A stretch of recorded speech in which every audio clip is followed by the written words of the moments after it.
Ilang kandidato nakiisa sa isinagawang Peace Covenant signing sa Cebu. Pagtitiyak ng PNP at COMELEC, handa na sila para sa campaign period at sa paparating na 2025 elections. Ang sentro ng balita mula kay Jessie Atienza ng PTV Cebu. 2, 1. There we have it. Sabay-sabay pinakawalan ng mga kalapati, simbolo ng kapayapaan. Nagsama-sama sa headquarters ng Cebu Police Provincial Office o CPPO ang mga kakandidato para sa Hatol ng Bayan 2025 para sa Peace Covenant signing. Dinaluhan din ito ng mga opisyal ng Armed Forces of the Philippines, DILG, COMELEC, NAPOLCOM at maging ng religious sector. Ayon sa CPPO, ilang buwan na nilang pinaghandaan ang campaign period at ang midterm elections. Ang deployment plan na ilatag na nato at saka gipaaprubahan sa atong regional director as well.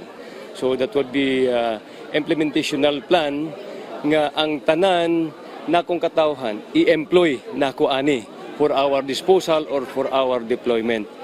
Nga ang kasiguraduhan o ang ingon natong katotohanan makabuluhan nga kaning election maging safer on this Cebu province. We are here today because we believe in one very important truth, that each of us has role to play in protecting the safety, integrity, order, peace, truth, and justice of election.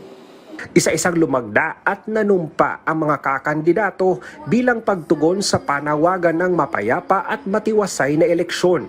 Bagamat walang banta sa seguridad sa Cebu Province, pero ayaw magpakampante ng COMELEC. Wala pa may concern. In fact, ang security kuan kanang green ta ato ang category. So far wala tay problema.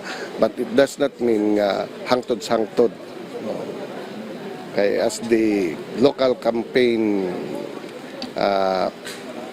padung na sa election, atong local campaign atong tan-awon atong kuanon og unsay